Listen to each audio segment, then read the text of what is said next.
Mi historia comienza como tantas otras que ya deben haber oído con el paso de los años. Un deseo nostálgico por revisitar la primera generación de Pokémon, un cartucho a mitad de precio en una tienda de artículos usados y una versión diferente a la historia original de Pokémon Rojo. El primer cambio lo noté en las entrañas del Bosque Verde. Había derrotado fácilmente a uno de los cazabichos de la zona, pero en vez de responder con algún comentario simplón o inocente, el chico respondió a su derrota con una frase un tanto inquietante. Déjame solo.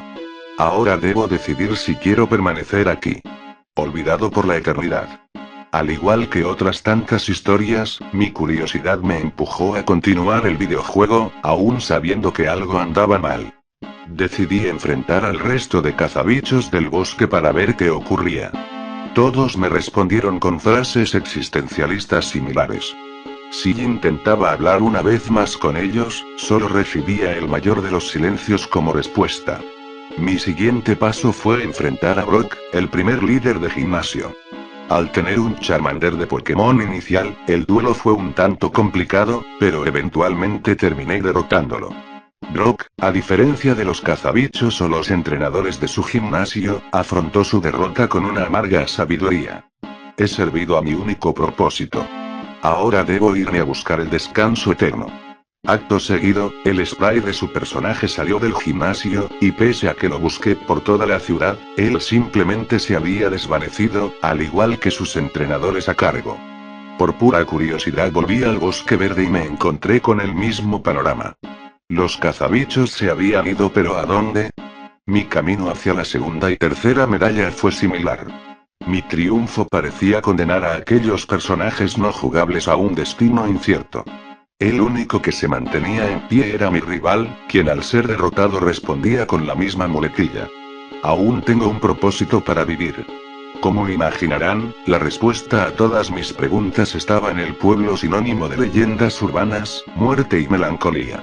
Aunque Pueblo Lavanda había cambiado.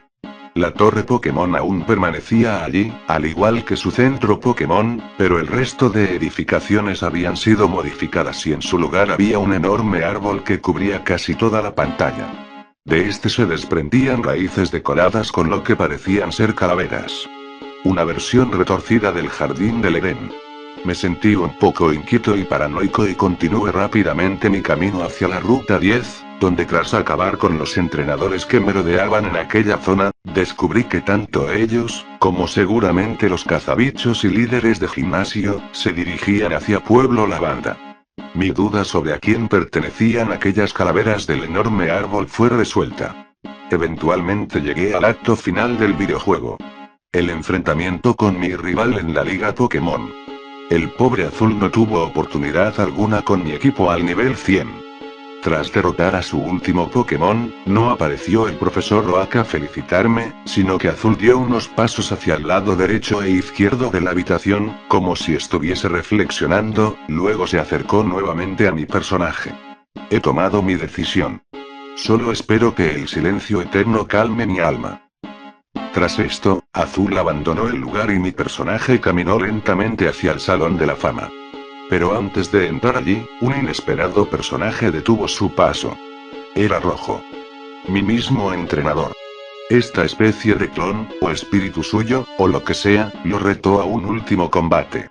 El Rojo alternativo tenía mi mismo equipo, pero mucho más débil, por lo que solo me llevó unos pocos turnos darle fin al combate. Esta versión de Rojo se dirigió a mi personaje como si ambos fuesen la misma persona. Nuestro propósito ha sido servido. Acabemos con esto cuanto antes, o suframos la eterna soledad. La pantalla oscureció y mi personaje fue transportado frente a aquel enorme árbol de Pueblo Lavanda. El sitio ahora estaba repleto de un camino infinito de calaveras. Rojo, por primera vez en el juego, mencionó sus primeras palabras. No quiero vivir en soledad. Por lo visto le hablaba a aquel misterioso árbol. La pantalla volvió a oscurecer y pude oír uno de los efectos de sonido que se utilizan para los ataques en combate. Al regresar la pantalla, una nueva calavera, adornada con una gorra, reposaba en el centro del árbol. El videojuego terminó allí. No podía moverme ni abrir el menú de opciones. Tampoco había música demoníaca ni nada extraño. Solo aquel árbol, que oficiaba de cementerio para todos los personajes que acompañaron a Rojo en su aventura. Incluyéndolo. Reflexionando me di cuenta que la respuesta siempre estuvo enfrente mío. Al derrotar a aquellos entrenadores, líderes o incluso a mi rival, les quité su único propósito en el videojuego. Los convertí en esclavos eternos destinados a quedarse inmóviles y en soledad. Si lo piensas un poco, aquel destino es peor que el más atroz de los infiernos, y por lo visto, algún programador o incluso el propio cartucho, les daba la posibilidad de elegir entre existir eternamente sin propósito alguno o acabar con su vida. Se podría decir que ellos tomaron la mejor decisión. En cuanto a Rojo, su propósito se encontraría enlazado a tus decisiones como jugador, pero eventualmente, el aburrimiento o la llegada de nuevas tecnologías, dejaría al cartucho donde habitaba, abandonado, lo que condenaría a Rojo a una eternidad en soledad. Por lo visto, sus ansias de evitar esa tortura, lo hizo tomar una decisión por sí mismo. La única que realmente importaba, y prefirió el misterio que le aguardaba tras morir que la familiar e insoportable realidad. Por curiosidad, intenté iniciar una nueva partida, pero el mismo mensaje se me presentó una y otra vez. Los muertos, muertos están. Con el paso del tiempo solía visitar cada tanto aquel árbol de la muerte.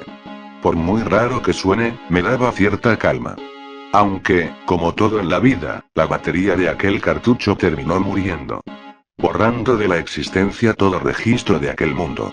Aunque Rojo continúe con vida por medio de mis recuerdos, eventualmente lo olvidaré, y una vez que olvidas a los que se fueron es cuando definitivamente ellos mueren.